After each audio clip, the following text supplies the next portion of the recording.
Hey there, I'm Sarah Johnson, 28 years old, and trying to make a name for myself as a novelist here in Chicago. Before we dive into my story, do me a favor, hit that subscribe button. Trust me, you're going to want to hear this.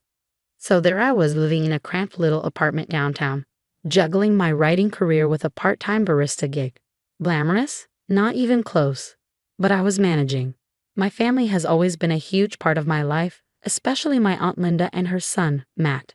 They're practically my second home. Every weekend, I'd stop by their place. Aunt Linda's been raising Matt on her own for years, and it hasn't been easy. I'd help out where I could, doing chores, keeping Matt company. He's a tough case. At 25, Matt was still bouncing from one job to the next, hanging out with the wrong crowd. I kept nudging him to consider community college, hoping it would give him some direction. "You're smart, Matt. Why not give college a shot?" I'd tell him.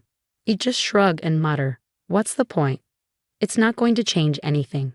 Aunt Linda, bless her heart, would always defend him. "Matt's just figuring things out, Sarah. He'll come around." I'd hold back from saying what I really thought, but deep down, I knew something was wrong. Even my boyfriend, Jake, a paramedic, noticed. We were having dinner one night when he said, "Sarah, I've got to be honest, something's off with Matt. The way he looks at you sometimes. It's not right." I brushed him off. "He's family, Jake. We stick together, no matter what." Jake just shook his head. "Sometimes it's the family you need to watch out for the most." I didn't want to hear it.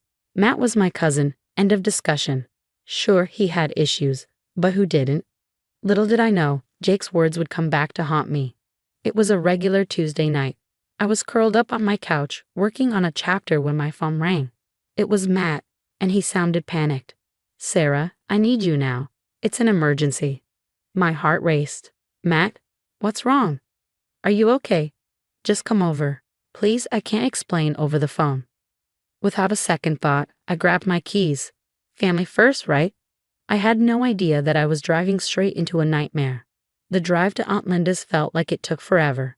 My mind raced with 100 different worst-case scenarios. What kind of trouble had Matt gotten into this time? When I finally pulled up, the house was dark except for a faint light coming from the kitchen.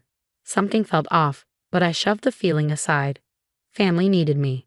Stepping through that door would turn out to be the worst mistake of my life. I found Matt pacing the kitchen like a caged animal. His eyes were wild, frantic. "Matt, what's going on?" I asked, my voice shaking. He grabbed my shoulders, his grip tight and desperate. "Sarah, thank God. I messed up, big time." "What happened?" I asked, my stomach sinking. There was this convenience store. It was supposed to be easy money, but the clerk, he tried to play hero. My blood ran cold. "Matt, what did you do?" "I didn't mean to hurt him. It just happened. Now the cops are looking for me." I stumbled back, my mind reeling. "We have to call the police, Matt. You need to turn yourself in." His face darkened. "No, I need you to cover for me. Tell them I was here all night, watching movies with you." I shook my head. "I can't, Matt. That's lying to the police." "Come on, Sarah. We're family, you owe me." "I don't owe you this," I said firmly. "You need help." That's when I saw it, the glint of metal in his hand. A kitchen knife. "Matt, put that down," I said, my voice trembling. His eyes went cold, calculating. "I can't go to jail, Sarah. I won't." In an instant, he lunged at me. I tried to dodge, but I felt a sharp pain in my arm as the knife cut into my skin. Warm blood soaked through my sleeve. "Matt, stop. This isn't you." But the Matt I knew was gone, replaced by someone desperate and dangerous. I bolted, locking myself in the bathroom, my hands shaking as I dialed 911. 911. "What's your emergency?"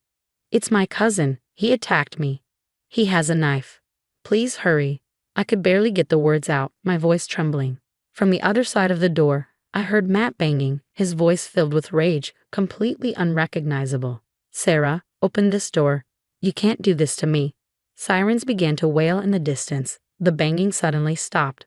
I waited, my heart pounding, before gathering the courage to open the door. By the time I did, Matt was gone. The next few hours were a blur. Jake rushed to meet me, his face a mix of anger and concern. "Sarah, this has to stop. Matt's dangerous." I nodded, wincing as the doctor stitched up the cut on my arm. I know, I just never thought you'd go this far. That's when Aunt Linda stormed into the room, her face streaked with tears. How could you, Sarah? He's your cousin. You should have helped him. Ma'am, a nurse interjected, your son attacked Sarah with a knife. She did the right thing. Aunt Linda's accusations kept coming, filling the room like a heavy fog. And something inside me snapped. Years of making excuses, enabling bad behavior, and always putting family first at my own expense, it all came crashing down. I really looked at her, and for the first time, I saw the toxicity that had been festering for years. Enough, I said, my voice stronger than I felt. It's over. All of it. Later that night, sitting in my apartment, the throb of stitches in my arm was a constant reminder of how my world had just been flipped upside down. Hospital discharge papers lay on the coffee table, a stark reminder of what had happened. I picked up my phone, stared at Matt's contact, and hit block. Then I did the same for Aunt Linda. It was time to cut ties. The next day, I headed to the police station. Detective Rodriguez was waiting for me, his expression grim.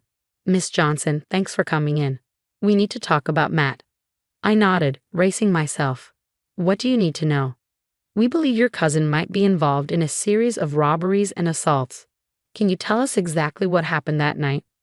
I took a deep breath and spilled everything. The panicked call, Matt's confession about the robbery, his desperate plea for a fake alibi, and then the knife.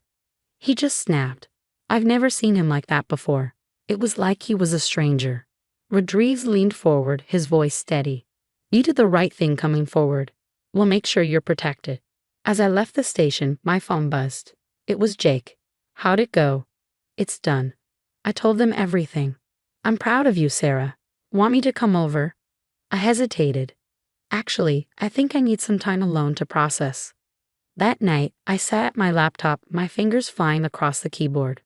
Words poured out of me, stories of betrayal, family, and the hard choices we sometimes have to make. It was cathartic, turning my pain into something meaningful. A few days later, I found myself in a community center, surrounded by strangers with haunted eyes, a support group for victims of family violence. A woman named Tanya was speaking, her voice steady despite the tears in her eyes. My brother. I thought he'd always have my back, but when he raised his hand to me, I knew I had to walk away. It was the hardest thing I've ever done, but also the most freeing. Her words hit home. After the meeting, I approached her. Tanya, I'm Sarah. Your story, it really resonated with me. She smiled warmly. First time here? I nodded, rolling up my sleeve to reveal the bandage. My cousin, he. Tanya gently placed a hand on my shoulder. You're brave for being here. It gets easier, I promise. Weeks passed. I threw myself into my writing and therapy, finding solace in Jake's support. He was always there with a warm hug or a listening ear.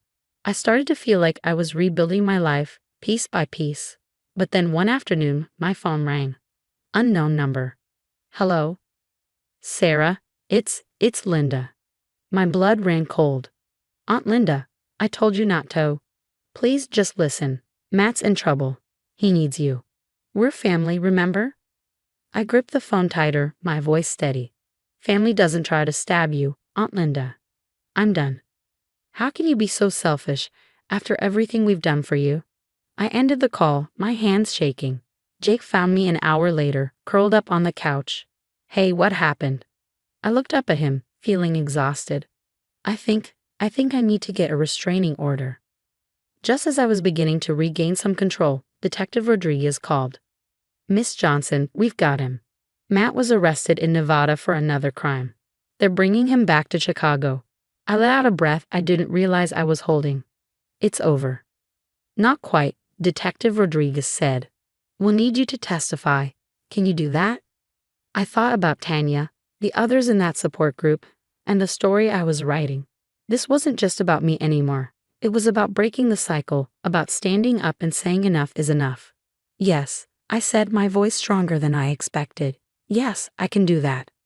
As I hung up, I realized something. This was the start of something new. For the first time in a long time, I felt hopeful. Months flew by like pages in a book. There I was, standing in front of a packed bookstore, my novel-cutting ties clutched in my sweaty palms. The publisher's rep gave me a thumbs up from the back of the room. I cleared my throat. Good evening, everyone.